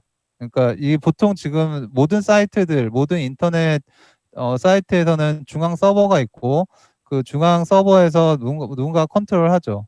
그래서 이제 뭐 그 포털 사이트에서 괜히 뭐 알고리즘 조작하는 거 아니야 이런 얘기가 나오는 것도 다 그런 맥락이죠. 비가역성은 이제 거래가 일단 블록이 한번 생겨나면 다시 되돌려서 고칠 수가 없어요. 이게 비가역성이라고 하는 겁니다. 그래서 위변조가 실제적으로 불가능하다는 거예요. 그다음 세 번째는 이제 투명성인데 아까 말씀드렸듯이 암호화되긴 하지만 모든 사람들이 거래 정보의 조각들 다 나눠 갔기 때문에 이게 추적이 가능하고 거래 과정에서의 투명성이 보장된다 하는 게 세 번째 투명성의 속성입니다. 그래서 이거를 이제 활용을 하면 이제 저널리즘 블록체인이 어떠한 이제 이 효과들이 발생이 되는 거예요. 이 블록체인의 기술적인 속성은 제가 이제 파괴적인 기술이라고 얘기를 했고 제 발표문을 보시면은 나눔의 기술이라고도 말씀을 드렸고요. 이제 제가 지금 쭉 말씀드렸던 블록체인의 어떤 속성들을 이제 요약을 하면 나눔의 기술이고 그 나눔은 데이터를 공유하는 것이고 그리고 그 이용자들이 미들맨 중재자 없이 데이터를 생산 보관하기 때문에 그 데이터에 대한 소유권을 갖게 되고 그 소유권을 보장하는 기술이 블록체인이다. 그래서 이 데이터는 그냥 데이터가 아니라 하나의 어떤 자원으로서의 가치를 갖는 그런 데이터다라는 게 블록체인 기술로부터 우리가 이렇게 뽑아볼 수 있는 어떤 그 특징들입니다. 자, 그렇다면 이제 블록체인이 미디어랑 어떠한 결합이 가능할까? 이제 이 17년도에 블록체인이 막 뜨기 시작하면서 그 딜로이트 보고서에서 이제 5가지로 정리를 해놨어요. 그래서 컨텐츠 직거래가 가능해지고 그 유료 컨텐츠를 그 프라이싱 전략을 새롭게 할 수 있고 뭐 저작권 사용료를 공정하게 배분해 줄 수 있고 투명하게 거래할 수 있고 뭐 이런 얘기들을 이제 쭉 해놨거든요. 그래서 이제 블록체인 막 주목을 받았죠. 거기에 대해서 이제 그 회의적인 시각을 갖고 있는 이 분들이 좀 계셨습니다. 그건 이제 크게 두 가지인데, 네, 아까 잠깐 말씀을 드리려다 말았는데, 그 블록체인은 사실 혁신 기술이 아니에요. 혁신 기술이 아니라는 말은, 이 효율성을 추구하는 기술이라고 하기에는 조금 거리가 있습니다. 뭐냐면, 속도랑 용량이 제한돼 있어요. 그러니까 지금 블록이라는 게 1메가바이트 단위로 쪼개지는데, 뭐 이걸 좀 지금 늘리기는 하지만, 많이 늘려도 거기에 들어갈 수 있는 소위 말하는 데이터에는 한계가 있습니다. 문제는 이제 이 데이터의 용량을 늘려버리면 데이터를 다 공유를 하잖아요. 거래가 발생할 때마다 그거를 이 네트워크 안에 참여자한테 다 보내야 되기 때문에 용량이 늘어나면 속도가 줄어드는 그런 문제가 발생합니다. 이 두 개의 기란 관계를 해결하지 못하기 때문에 블록체인이 효율적인 기술은 아니라는 그런 이 점에서 미디어는 미디어 컨텐츠들을 어쨌든 이렇게 블록 안에다가 싣거나 거래 정보를 실어야 되는데 그렇게 하기에는 잘 안 맞는다 하는 게 첫 번째였고요. 두 번째는 이제 미디어 산업은 미디어 재화 속성이 규모의 경제를 추구하는 거잖아요. 그래서 그 안에 자꾸 가둬두고 사람들을 많이 불러다가 파일을 키워가지고 이렇게 해야 되는데 이거를 지금까지 이제 시행착오를 겪으면서 나름의 어떤 합리적인 리스크를 분산하는 메커니즘을 형성해 왔다라는 게 이제 주류 경제학의 입장입니다. 근데 그런 관점에서 보면 블록체인은 미디어랑 연결이 잘 안 되는 거죠. 세 번째는 이제 그래도 여전히 기대가 할 수 있다면 그 기대감은 무엇이냐라는 건데 이게 주로 주류 경제학에서 말하는 어떤 이 미디어 산업의 속성을 전면적으로 좀 혁신할 수 있는 파괴적으로 혁신할 수 있는 그런 가능성이 있다. 이를테면은 지금 미디어 산업은 기본적으로 독과점 시장 구조예요. 그리고 지배적 사업자가 이 플랫폼 사업자로서의 지위를 계속 가져갈 수 있는 그런 분야이죠. 근데 그런 독점적 시장 구조를 재편할 수 있는 어떤 잠재적인 대안 기술로서의 가능성이 있다라는 것이고요. 이제 그런 점에서 블록체인을 가장 잘 어울리는 이 미디어 산업 분야 중에 하나가 저널리즘 블록체인이라고 보는 겁니다. 그래서 그 저널리즘 블록체인을 추구하는 뭐 방향성은 이제 몇 가지가 이렇게 쭉 제가 정리를 해놓고 있는데요. 제가 파악하기로는 이 저널리즘 블록체인 지금까지 나왔던 저널리즘 블록체인은 크게 네 가지 유형으로 좀 정리해 볼 수가 있습니다. 첫 번째는 저널리즘 플랫폼 제공형인데요. 우리가 많이 들어본 이 시빌이라는 사업자와 그러니까 저널리즘 프로젝트와 DNN 미디어라는 프로젝트가 있습니다. 이 두 개가 조금 차이는 있지만, 그러니까 이를테면 시빌 같은 경우는 전문 기자들의 집단에서 으로 구성이 돼 있고 시빌 같은 경우는 누구나 다 기사를 올릴 수 있는 거죠. 그래서 근데 이제 둘 다 모두 팩트 체킹 과정이 있고 그다음에 큐레이션의 이 알고리즘을 또 활용을 하고 그다음에 레퓨테이션 체크를 좀 한다. 그다음에 크라우드 펀딩을 한다. 뭐 이런 이제 공통점이 있습니다. 시간 관계상 제가 조금 더 많이 설명을 못 드리는 것 좀 이해해 주시기를 부탁드릴게요. 두 번째는 컨텐츠 애그리게이터형인데요. 대표적으로 멀트라는 위에고 사피엔은 아래인데 이 멀트라는 이제 보시면 이제 뭐 포브스 나오고 그러잖아요. 여기가 일종의 하이브리드 모델인데 그러니까 전문 뉴스 컨텐츠들을 쫙 모아요. 그래서 모으는데 이제 모으는 기준이 퀄리티 뉴스를 모읍니다. 그리고 이거를 이제 블록체인 암호화폐를 통해서 볼 수 있게끔 하는 일종의 PPA형, 그러니까 페이퍼 아티클형의 과금 모델을 제시를 하는 사업자고 프로젝트고요. 사피엔 같은 경우는 이제 소셜 뉴스 플랫폼인데 이제 이용자들의 레퓨테이션을 활용해서 이 안에서 그냥 모든 뉴스를 다 보고 거기에 레퓨테이션도 댓글도 쓰고 뭐 모든 걸 다 하는 그런 올인원 뉴스 공급자로서의 플랫폼 프로젝트입니다. 이제 모든 기능들을 이제 블록체인 안에서 구현하고자 하는 그런 특징이 있고요. 이 각각에 대한 비판들은 있는데 제가 그거는 좀 생략하고 넘어갈게요. 자금 유치형입니다. 펀드레이저로서의 역할인데 프레스코인이 대표적입니다. 여기 이제 잘 안 보이실 수도 있는데 어피어런스, 헐트, 더 폴스라고 세 가지의 층위로 구성이 되어 있어요. 이 세 가지 층위 중에 가장 아래쪽은 이제 가치 기반의 투자를 이제 펀드레이징을 하는 거 일종의 크라우드 펀딩이라고 보시면 됩니다. 두 번째 거는 이제 목적성 행위에 대한 크라우드 펀딩을 하는 거고요. 그다음 세 번째는 여기는 이제 그냥 읽고 공유하고 퍼나르고 이렇게 하는 이제 깔때기 모양으로 구성이 되어 있는 저널리즘 프로젝트입니다. 디스트리뷰터 그다음 큐레이터 형의 저널리즘 블록체인 프로젝트가 있습니다. 이제 트라이브나 미디어 시프터 월드뉴스 이런 게 있는데요. 두 가지 유형으로 좀 구분이 돼요. 첫 번째는 프로덕트 중심형이 있고 프로세스 중심형이 있습니다. 얘네들은 이제 유통 큐레이션을 하기 때문에 가짜 뉴스 필터링을 어떻게 할 것이냐, 뉴스 검증을 어떻게 할 것이냐가 사실 쟁점이고요. 두 가지만 좀 보여드리면 이제 트라이브 같은 경우는 여기 보시면 이제 그 잘 안 보이시겠지만 커뮤니티 안에서의 검증 방식으로 뉴스 필터링을 하는 그런 프로젝트고요. 월드뉴스 같은 경우는 지금 보면 뉴스 봇이 있고 데이터베이스가 있고 잘 안 보이시면 이제 안 보실 수도 있는데 그래서 그 뉴스의 어떤 등급을 나누고 그거를 공급하는 그런 이 모델입니다. 이걸 뭘 어떻게 하느냐 AI 기반으로 한다는 거예요. 그래서 자동화 방식의 뉴스 필터링 서비스를 제공하는 프로젝트입니다. 그 제가 이제 발표문에 이 유형들 제가 지금까지 있던 유형들을 좀 종합을 해서 블록체인 그러니까 저널리즘 블록체인 프로젝트 갖고 있는 6가지 목표 범주를 제안을 했는데요. 그 6가지는 가짜뉴스 허위 정보 퇴치가 일단 첫 번째 있습니다. 그래서 아까 이제 보셨던 그 이 사업자들이 대표적인 사업자들이고요. 두 번째 이제 IP를 보호하는 데인데 이제 비가역성이라는 특징을 활용해서 지적재산권을 보호하는 그런 이 목표가 있습니다.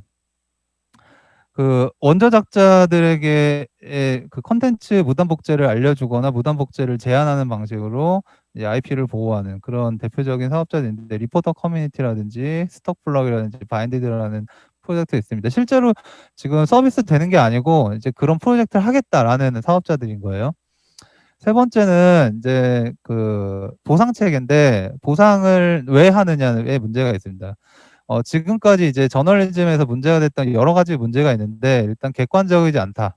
뉴스가 그다음에 편향이 있다. 이런 문제들이 있고 그 편향의 원인은 뭐냐라고 했을 때 광고주나 외부의 압력 그러니까 소위 말해서 기사를 팔아서 생존하지 못하는 어떤 비즈니스 모델 때문이다라고 판단을 하고 광고 수익을 배제하고 페이퍼 아티클 기반의 그 수익 모델을 마련하는 그런 목표가 있습니다.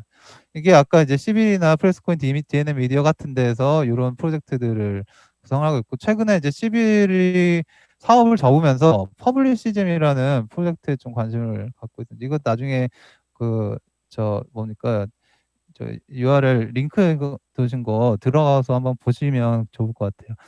네 번째는 이제 검열 저항성인데 뭐 그 뉴스룸의 기능을 독자들한테 일부를 이제 개방하는 그런 의미가 됩니다. 왜냐하면 검열 저항성 아까 말씀드렸듯이 미들맨이 존재가 필요하지 않기 때문에 미들맨 없이 새로운 뉴스룸을 만들어내는 거거든요. 이제 그런 프로젝트들이 아래와 같이 있습니다. 내부 고발자 보호랑 보안에 초점이 있는 프로젝트가 있어요. 이 경우는 이제 제보자들, 익명의 제보자들이나 취재원을 어떻게 보호할 것이냐인데 암호화 기술을 활용해서 민감한 데이터를 제공할 때 개인 신분을 감출 수 있도록 그 블록체인 기술을 활용해서 해보자 하는 프로젝트가 있습니다. 뉴스룸의 탈중은 앞에랑 연관이 되는 사례인데 뭐 스티밋 사례도 있고 시빌 사례도 있어요. 그러니까 중앙 집중화된 서비스 대신에 블록체인을 활용하면 분산 저장을 하게 되고 그 분산 저장 방식으로 참여를 하게 되면 검열 통제 우려가 없기 때문에 개인의 의견을 개진하거나 컨텐츠를 좀 많이 만들어낼 수 있다 하는 얘기들을 합니다. 자 이제 그 쭉 살펴봤는데 아까 이제 처음에 제가 시작할 때 말씀드렸던 거를 간단하게 좀 마무리 지으면서 좀 말씀을 드리면 11이 실패를 했는데요. 이제 11의 실패는 사실 좀 예견이 돼 있었어요. 그 2018년도에 11이 ICO라는 거 합니다. ICO는 이니셜 코인 오퍼링이라고 해서 그 기업 공개 같은 건데 이때 이제 목표 금액을 2,400만 달러를 걸고 모금을 그러니까 판매를 하죠. 코인 판매를 하는 건데 토큰 판매를 하는 거죠. 근데 실제 판매액이 34만 달러에 그치면서 이제 흥행에 실패를 하는 거예요. 왜 이 실패가 됐느냐? 여러 가지 뭐 요인들이 있습니다. 그런데 그 중에서 그래도 가장 좀 핵심적인 요인은 11이 뭘 하려고 하는지에 대한 계획을 사람들로부터 동의를 얻지 못했다는 데 있어요. 그 11이 사업을 접으면서 어디니까 블로터의 김익현 김익현 기자님께서 시스템보다 이게 컨텐츠의 문제, 그러니까 컨텐츠랑 비즈니스 모델이 부재한다는 것이 문제다. 라는 점을 지적을 해주셨는데, 저도 이제 블록체인 저널리즘 관련된 걸 이제 신문과 방송이랑 몇 군데 쓰면서 초기에는 시스템보다 컨텐츠에 문제가 있다라는 말씀을 좀 드렸었고요. 근데 이제 제가 11이 사업을 철수하면서 사실 블록체인 저널리즘 운영하는 거의 유일한 사업자가 사라진 건데, 이게 그러니까 사업 철수하는 과정을 보면서 11의 실패가 지금 컨텐츠 문제보다는 그 기술적인 속성을 활용한 거버넌스의 문제, 즉 시스템의 원인이 있는 거 아니냐라는 쪽으로 저는 입장이 좀 선회를 했습니다. 이제 그 맥락을 조금 말씀을 드리겠는데, 제가 유튜브가 지금 잘 안 들려서 그냥 제가 지금 20분인데 한 2분 정도 안에 끝낼게요. 시장의 선택을 받지 못한 이 1세대 저널리즘 블록체인들을 보면 일단 서비스의 진전이 다 없고요. 현재 상황은 좀 우울하죠. 그리고 암호화폐를 통한 수익 모델을 기대를 하고 처음에 들어왔어요. 그러니까 이게 그 저널리즘의 어떤 시스템 혁신이나 구조적인 혁신보다는 암호화폐 발행을 통한 경제적 혁신이 더 큰 목적이었던 것 같아요. 그러니까 이게 굳이 블록체인이 아니어도 다 구현할 수 있는 그저 그런 그 비즈니스 모델 들고 난립하게 된 거죠. 자, 근데 이제 두 번째, 지금 이제 제가 1단계랑 2단계를 구분을 하는데, 1단계는 그 초기의 스타트업들 중심으로 된 저널리즘 블록체인들이고, 2단계는 그 지금 소셜미디어들이 주축이 된 블록체인들이 있습니다. 그리고 실제로 블록체인이 지금 비트코인 암호화폐가 거품이 좀 꺼지면서 다들 관심이 멀어져서 이게 되는 거야? 라고 생각하시는 것 같은데, 실제로 지금 소위 말하는 거대 플랫폼 사업자들이 시장에 들어와서 블록체인 하려고 하거든요. 대표적으로 근데 이 페이스북의 리브라라는 화폐를 지금 발행을 하려고 하죠. 이제 정부에서 막고 있어서 막히긴 하지만, 이 제2 국면은 지금 이런 그 거대 플랫폼 사업자들이 주도를 하고 있습니다. 이들의 그 목적은 거버넌스 혁신에 있지 않은 것 같아요. 뭐였냐면 이제 통화 권력을 만들어내는 데 있습니다. 화폐를 만들어내는데, 암호화폐를 통해서 화폐 권력을 만들어내는 데 있거든요. 자, 근데 이게 왜 문제냐면 지금 이 거대 플랫폼 사업자들, 특히 이제 페이스북이랑 네이버, 카카오 마찬가지고, 이게 다 그 자기들끼리만 이제 그 네트워크 참여자로 허용하는 사적인 블록체인, 프라이빗 블록체인 형태로 운영이 되고 있습니다. 이 되게 폐쇄적인 거예요. 그래서 거버넌스가 그 안에 들어가 있는 이 참여자들에게만 들어가기 때문에 가치 이전이 완벽하게 되지 않습니다. 블록체인은 웹 3.0의 핵심 기술인데, 그 핵심 가치는 가치의 이전인데, 그 통제력을 여전히 유지하고 지분의 유지를 통해서 권한을 행사하게 되는 거죠. 자, 그래서 이제 제가 아까 계속 말씀드리는 게, 핵심적인 이슈는 거버넌스에 있는 것이고, 그 거버넌스는 뭘 가지고 만들어내냐면 합의 알고리즘이라는 걸 가지고 만들어냅니다. 그 합의 알고리즘 제가 발표문에 보론으로 이제 붙여놨고요.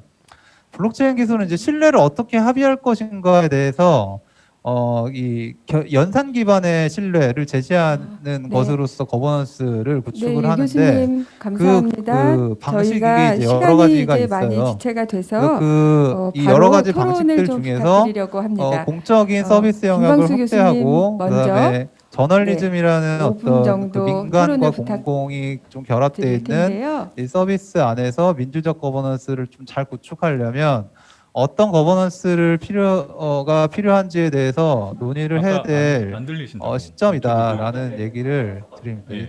그 블록체인, 저널리즘 블록체인은 궁극적으로 지향하는 게 플랫폼 리스예요. 플랫폼 리스라는 거는 결국 그 조직이 기자들한테 권한을 줘야 되고요. 기자는 또 독자들에게 권한을 나누어 공유해 줘야 됩니다. 아까 카톡 그렇게 되면 결국은 네. 플랫폼, 몰입되고 기자, 컨텐츠가 하나가 되는 그런 것이 이제 궁극적 이상형인데, 결국 그러면은 기자가 컨텐츠가 되는 세상이거든요. 뭐 짧게 하겠습니다. 이제 이렇게 되려면 기자가 기사 저작권이나 기사 작성의 자율권을 보장받을 수 있는 뉴스룸 구조를 만들어야 된다라는, 그 뉴스룸 구조의 혁신과 거버넌스의 연관이 다 있다.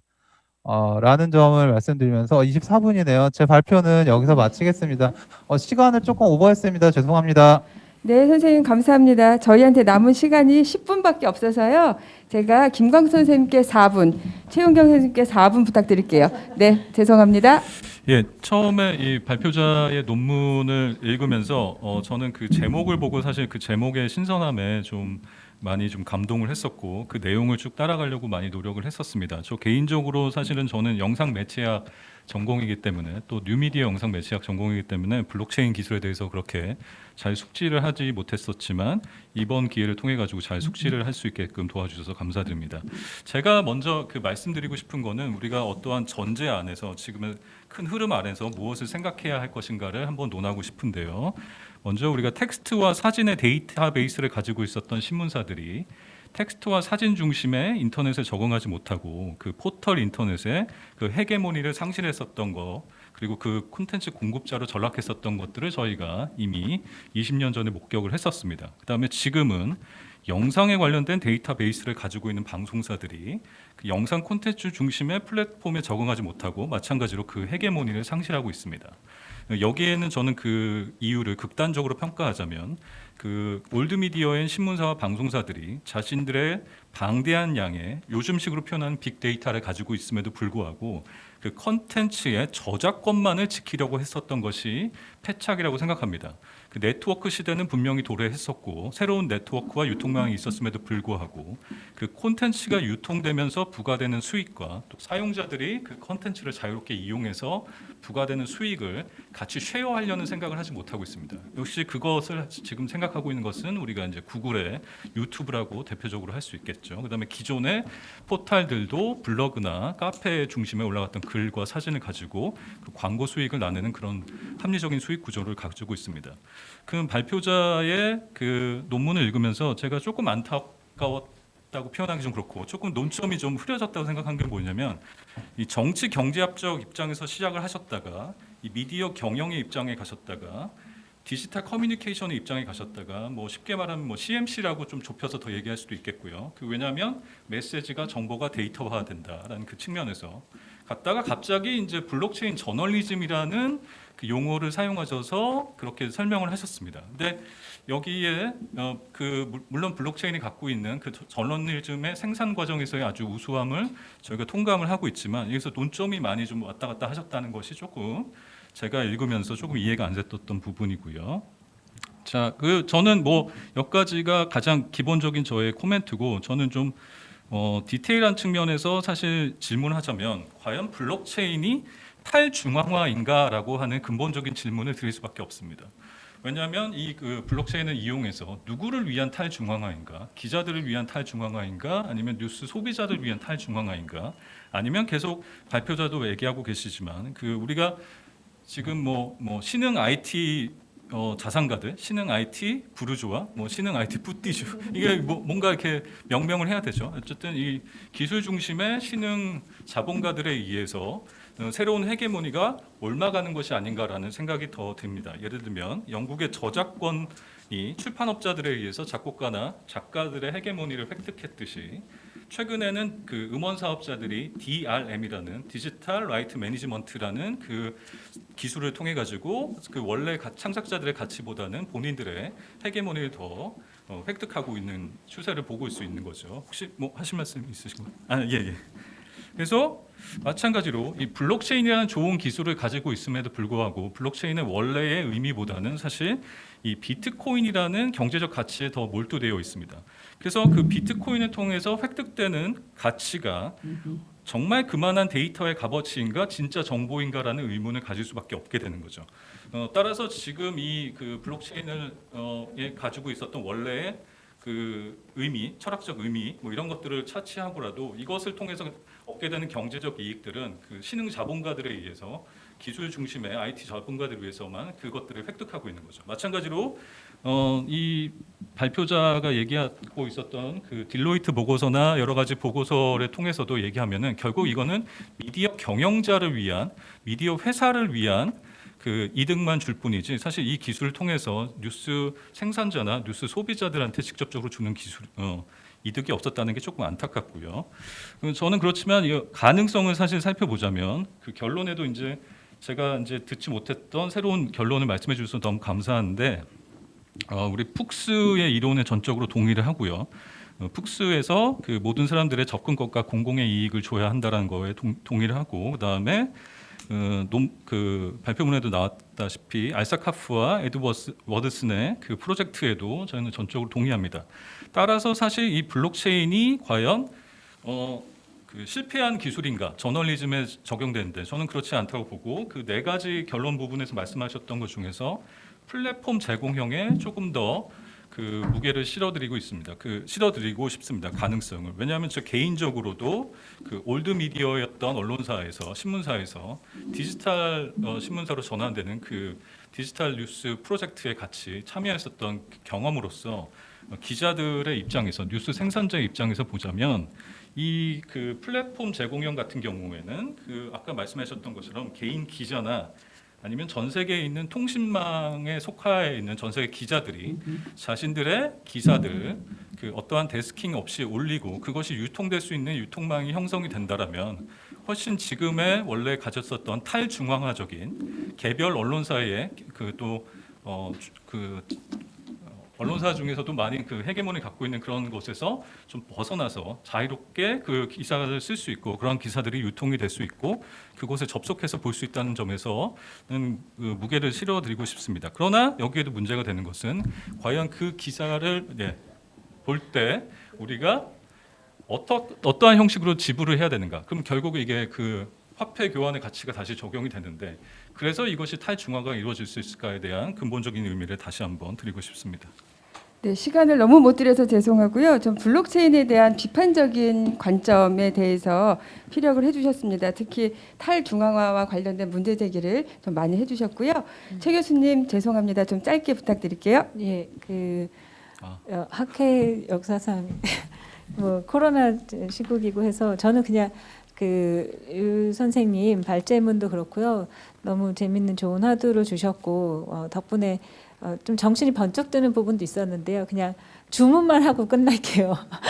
이 선생님의 캠파를 아니까. 첫째는 너무 많은 영역은 또 김광수 선생님 얘기해 주시고 그러셔서 다 각설하고요. 저는 첫 번째로 아까 이제 신뢰 정치 경제학이라는 주제 제목을 하셨는데, 이제 트러스트라고 하는 이런 신뢰라는 부분에 정치 경제학을 연결을 하시면서 기술과 블록체인을 특별히 이제 구체적으로 얘기하셨다면, 사실 데이터 값을 신뢰하는 거하고 우리가 보통 얘기하는 신뢰하고는 격차가 참 크다고 생각하거든요. 이제 그 부분에 있어서 조금 더 명확하게 해주셨으면 좋겠고, 어떻게 생각하시는지 나중에. 그다음에 아까도 팡 얘기를 잠깐 하셨지만 얘기하고 있는 이런 그 많은 블록체인은 그 이면에 데이터 센터하고 연결이 돼 있고, 계속 레퍼런스를 하셨던 모스코나 푹스가 얘기했던 것도 결국은 부와 기업과 국가 간의 격차와 심화와 독점이 거기에 대해서 어떻게 우리 시민이나 그다음에 언론이 대응할 수 있는가에 대한 이야기인데, 그 부분이 좀 많이 빠진 것 같아서 의견도 궁금했고요. 그만큼 사실은 연구자의 연구 목적과 그리고 크리티컬한 이런 뷰포인트가, 그게 이제 사실은 정치 경제학이 저는 항상 핵심이라고 생각을 하는데, 그런 뷰포인트들이 사실은 많이 드러나질 못하고 오히려 압도되는 이 기술이나 경영이나 혁신이라는 내용들에 조금 압도된 게 아닌가라는 생각이 들어서 그러니까 좀 그게 더 궁금했고요. 그 다음에 많은 사례가 국내와 해외가 혼재돼 있어요. 해외도 미국과 유럽조차. 그래서 이제 그 부분은 사실 최근에 블록체인 부분만 해도 독일에서 라이징하고 있는 가야 논란이나 그 논의나 관심들이 굉장히 크거든요. 그런 거라면 거기에 대항하고 있는 팡에 대항하고 있는 독일의 유럽의 사례들 뭐 이런 식으로 좀 구분을 해주셨어야지, 이걸 다 뭉뚱그리다 보니까 좀 팔로우하기 어려웠어서 그런 부분이 궁금했고, 정말 마지막으로 소개하셨던 이런 그 용량과 속도의 한계라고 얘기를 하셨는데, 최근에 저도 이제 그 많은 데이터들이 텍스트가 아니라 이미지, 영상과 소리 부분에 집착을 하는데, 그 아이들이 가장 젊은 친구들 좋아한다고 하는 게임, e스포츠라고 하는 영역도 그냥 스포츠 영역이 아니라 접속하는 순간 모든 것들이 다 기록화돼요. 그러다 보니까 거기 안에서의 블록체인 그리고 암호화폐하면서 스포츠 시장이랑 경영 시장 연결이 되면서, 그게 언론 영역하고도 스포츠 저널리즘 영역들 혹은 스포츠 마케팅 영역들, 정말 이 많은 데이터들의 상상 이상의 데이터들을 어떻게 시장은 활용하는지에 대한 소리 없는 전쟁 중이라는 생각이 들거든요. 그 영역에서의 정말 저널리즘으로서의 가치 있는 정보와 뉴스를 우리가 정보와 데이터가 아니라 뉴스를 어떻게 소비하고 생산할지에 대해서 조금 연구자의 목소리가 더 많이 담겼으면 하는 생각이 들었습니다. 네, 선생님들 감사드리고요. 저희가 유 교수님께는 발언 기회를 이제 못 드릴 것 같아요. 다음 세션 준비 때문에 저희가 마무리를 해야 되는데 일단 블록체인이란 기술을 적용한 서비스를 우리가 경험해보지 못했기 때문에 사실은 한국에서는 없었어서 평가나 판단이 굉장히 어려운 것 같습니다. 다만 유 교수님이 지속적으로 이런 연구를 해주셨고 오늘 두 분 토론자들이 말씀하신 것이 이 논문에 또 잘 반영이 돼서 저희가 언론 정보 확보해서 이 논문을 받아서 읽어보기를 기대하면서 오늘의 세미나를 마치도록 하겠습니다. 유 교수님 감사드리고요. 두 분 박사님들 감사합니다.